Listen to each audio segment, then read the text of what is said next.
안녕하세요, 여러분. 잘 지냈어요? 며칠 전 한국은 설날이었어요. 추석과 설날은 한국의 가장 큰 명절인데요. 설날은 음력 1월 1일을 기념하는 날이고, 추석은 음력 8월 15일을 기념하는 날로 추수감사절이라고도 합니다. 설날은 미국의 New Year's Day, 추석은 Thanksgiving Day와 비슷한 날이에요. 두 명절은 사실 거의 비슷해요. 오랜만에 가족들이 모여서 식사를 하고 서로 안부를 물어요. 그리고 음식을 만들고 함께 차례를 지내죠. 차례는 돌아가신 조상님들께 인사를 하는 것인데요. 보통 아침 식사를 하기 전에 차례상을 차리고 다 함께 절을 합니다. 돌아가신 조상님을 기억하는 의미도 있지만 설날에는 올 한 해 잘 지내게 해달라고 빌기도 하고요. 추석에는 농사를 잘 짓게 도와주셔서 감사하다는 의미가 있기도 합니다. 하지만 아주 결정적으로 설날과 추석의 큰 차이가 몇 가지 있습니다. 오늘은 추석과 다른 설날의 특징을 살펴보고 그것이 갖는 의미가 무엇인지 한번 얘기해 볼게요. 먼저 가장 큰 차이는 음식이에요. 물론 명절 음식은 90% 거의 같습니다. 각종 전을 부치고 몇 가지 나물을 무치고 고기, 생선, 과일, 떡, 한과 등 대부분 큰 요리는 비슷해요. 그런데 설에는 떡국이라는 음식을 먹어요. 떡국은 말 그대로 떡으로 만든 국이에요. 떡국에 들어가는 떡은 흰 쌀로 만드는데요. 흰 떡은 깨끗하고 순수한 시작을 의미한다고 해요. 그러니까 새해를 맞아 몸과 마음을 정화하고 새롭게 출발한다는 의미를 담고 있는 것이죠. 또 떡국은 가래떡으로 만드는데요. 가래떡은 가늘고 긴 떡이에요. 한국에서 가늘고 긴 모양은 장수를 기원하는 의미를 갖고 있어요. 즉 건강하게 오래 살길 바라는 마음을 담은 것이죠. 그래서 가래떡으로 만든 떡국은 올 한 해 가족들의 건강을 기원하는 의미가 있는 음식이라고 할 수 있어요. 많은 집에서 떡국을 끓일 때 흰떡만 넣어서 깔끔하게 먹지만 어떤 지역에서는 만두를 같이 넣어서 떡국을 만들어요. 제가 어렸을 때 외갓집에 가면 떡국에 꼭 만두가 들어있었어요. 그래서 저는 떡국에 만두가 들어있는 것이 이상하다고 생각해 본 적이 없었거든요. 그런데 나중에 커서 보니까 떡국에 만두가 들어있는 게 특이한 거였더라고요. 그리고 저는 어렸을 때 집에서 만두를 많이 만들어 먹었는데요. 그때 꼭 애호박을 넣어서 만들었어요. 워낙 집에서 많이 만들어 먹어서 밖에서 만두를 사 먹은 적이 거의 없었는데요. 나중에 사회생활하면서 만두를 식당에서 먹어보니 애호박이 들어간 만두는 아예 없더라고요. 그래서 그때 그 만두가 저희 집의 특별한 만두라는 것을 알게 됐어요. 주변 사람들에게 물어봐도 전혀 모르더라고요. 알고 보니 이런 만두 스타일과 만두를 넣어 떡국을 끓이는 문화가 한반도 북쪽 지방의 문화였어요. 그러니까 북한에서 많이 만들어 먹는 음식 스타일 같더라고요.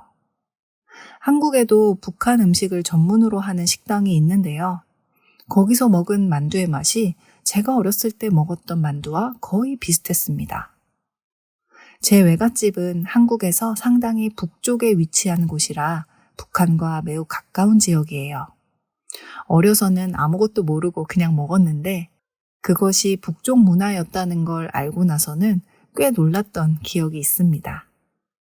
지금도 가끔 애호박 만두가 생각나면 집에서 만들어 먹어요. 파는 곳이 없거든요. 혹시 집에서 만들게 되면 나중에 사진 찍어서 공유해 보도록 하겠습니다. 떡국에 관련된 재미있는 관습이 있는데요.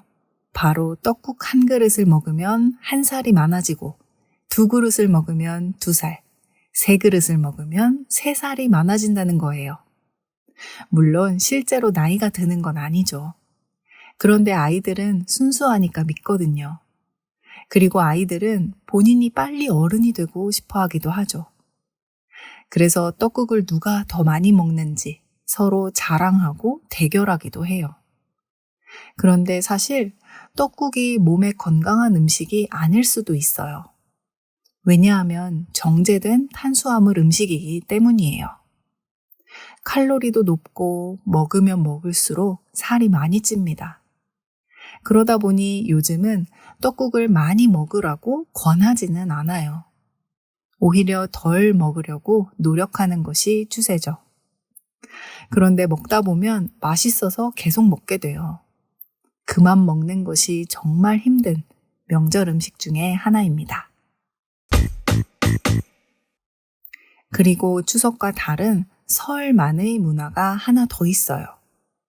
바로 세배, 그리고 세뱃돈입니다. 먼저 세배는 윗사람에게 절하면서 새해 첫 인사를 드리는 풍습이에요. 지난 추운 겨울을 무사히 넘기고 새해를 맞은 것을 기념하며 인사하는 것인데요. 새해 첫날 아침에 일찍 일어나서 차례를 지내고 아침 식사를 마친 뒤에 세배를 드려요. 학렬순을 따져서 높은 사람이 세배를 먼저 받는 것이 예의인데요. 먼저 조부모님, 즉 할머니, 할아버지께 먼저 세배를 드리고 그 다음에는 부모님께, 그리고 나서 삼촌이나 이모, 고모에게 순서대로 세배를 합니다. 나이 차이가 얼마 안 나는 사이라면 굳이 세배를 하지는 않아요. 원래는 한복으로 갈아입고 세배를 드리는 것이 정석이지만 요즘은 아이들만 보통 한복으로 갈아입는 경우가 많습니다. 그런데 이건 집집마다 문화가 달라요.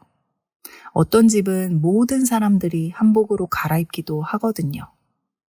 제 시댁이나 친정집에서는 아이들만 한복을 입고 세배를 드려요. 아이들도 10살이 넘어가면 한복을 입는 것을 귀찮아하는 경우가 많아서 입지 않는 경우도 많습니다. 어린 아이들이 한복 입고 세배하면 정말 귀엽거든요. 그래서 엄마들이 아이가 어렸을 때는 한복을 잘 챙겨 입히는 편이에요. 세배는 어른들 앞에서 절을 하는 거예요. 무릎을 꿇고 고개를 바닥까지 숙여서 인사를 드리는 거죠. 그런데 절을 몇 번 하는지가 상당히 중요해요. 왜냐하면 횟수에 따라 의미가 다르거든요.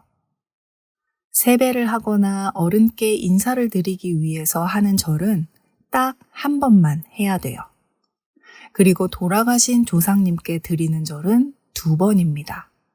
그래서 횟수가 중요해요. 살아계신 분께는 절대 2번 절을 하면 안 되는 겁니다. 2번 절하면 돌아가셨다는 의미가 전해지기 때문이에요. 아이들이 처음에 절할 때 횟수 개념이 없어서 여러 번 절을 하는데요. 그럴 때 엄마들이 황급히 아이들을 일으키며 그만하라고 알려줍니다. 한국에서 사시는 분들은 꼭 기억해야 해요. 세배는 한 번만, 장례식장 혹은 돌아가신 조상님의 제삿날에는 2번, 그리고 3번을 하는 경우는 요즘은 거의 없습니다. 불교에서 부처님께 삼배를 드리거나 혹은 큰 스승님에게 절을 할 때 3번 절을 한다고 해요. 따라서 일상생활에서는 절을 3번 하는 경우는 거의 없다고 알고 계시면 될 것 같습니다. 세배나 절을 할 때 한 가지 법칙이 있어요. 절을 할 때 2손을 모아서 하는데요. 남자는 왼손이 위, 여자는 오른손이 위로 오도록 2손을 모은다는 것이에요. 하지만 누군가 돌아가셨을 때는 손 모양을 반대로 합니다. 즉, 절을 2번 해야 하는 상황이라면 손 모양도 반대가 된다는 것이죠. 그런데 사실 한국 사람들도 많이 헷갈려 해서 지키지 못할 때가 많아요. 그러니 이 규칙을 지키려고 심하게 스트레스 받을 필요는 없어요. 하지만 어른 중에서 이것을 따지는 분들도 있으니 알아두면 좋겠죠? 자, 이렇게 세배를 하면 어른들이 세뱃돈을 주십니다. 아이들이 설날을 손꼽아 기다리는 이유, 어른들은 설날이 조금 부담스러운 이유, 바로 세뱃돈 때문이에요. 세배를 받은 사람이 세배를 한 사람에게 고마움을 표시하고 또 올해 좋은 일이 가득하길 바라는 의미로 세뱃돈을 주는 겁니다. 옛날에는 과일이나 떡 등 음식을 받기도 했었다고 하는데요. 1960년대 이후부터는 돈을 받게 되었다고 합니다. 그러다 보니 세뱃돈의 액수 변화도 상당해요. 제가 어렸을 때 받았던 세뱃돈과 지금 세뱃돈은 완전히 하늘과 땅 차이예요. 자세한 내용이 궁금하시다면 멤버십 영상을 확인해 주세요. 그리고 세뱃돈은 세배를 받은 사람이 세배를 한 사람에게 주는 돈이지만 저처럼 성인이 된 자녀의 경우 부모님께 혹은 조부모님께 세배를 드리고 세뱃돈도 드리는 경우가 많아요. 이것도 집마다 문화가 다르지만 성인 자녀가 부모님께 용돈을 드리는 것은 한국에서 매우 흔한 일이긴 합니다. 그러다 보니 성인 자녀의 경우 조카와 부모님, 양쪽을 모두 챙겨야 하는 것이 현실이에요. 그래서 설날이 누군가에게는 꽤 부담스러운 명절이 될 수도 있는 거죠. 그렇지만 아이들에게는 1년에 한 번 손꼽아 기다리는 명절입니다. 마치 크리스마스처럼 말이죠. 저도 이번 명절을 위해 미리 세뱃돈과 용돈을 몇 달 전부터 따로 모아두었어요. 그렇지 않으면 갑자기 큰 돈을 써야 하기 때문에 생활비에 꽤 영향을 주더라고요. 명절이 되면 지출이 많아지고 그게 때로는 부담이 될 때도 있지만 그럼에도 불구하고 저는 명절이 다가오면 기대가 됩니다. 왜냐하면 모든 가족이 모일 수 있는 유일한 시간인 것 같아요. 떨어져 살다 보면 다 같이 만나는 게 생각보다 쉽지 않더라고요. 그래서 명절을 보내고 나면 오랜만에 서로 얼굴을 보고 얘기해서 그런지 괜히 마음이 뿌듯하고 따뜻해지기도 하는 것 같습니다. 여러분의 나라에는 어떤 명절이 있나요? 한국처럼 명절에 특별히 먹는 음식이나 문화가 있나요? 여러분들의 명절에 대해 댓글로 남겨주세요. 다양한 나라의 명절에 대해서 서로 알아보면 너무 재밌을 것 같습니다. 지금 케이진의 한국어 팟캐스트 멤버십에 가입하시면 멤버십 전용 영상을 보실 수 있고 이 영상의 한국어 스크립트 PDF 파일을 무료로 다운받으실 수 있습니다. 아래 링크를 통해 가입하실 수 있어요. 여러분의 적극적인 참여와 관심, 응원에 항상 감사드립니다. 오늘의 수다는 여기까지. 한 번 더 새해 복 많이 받으시고요. 다음 시간에 또 만나요. 안녕.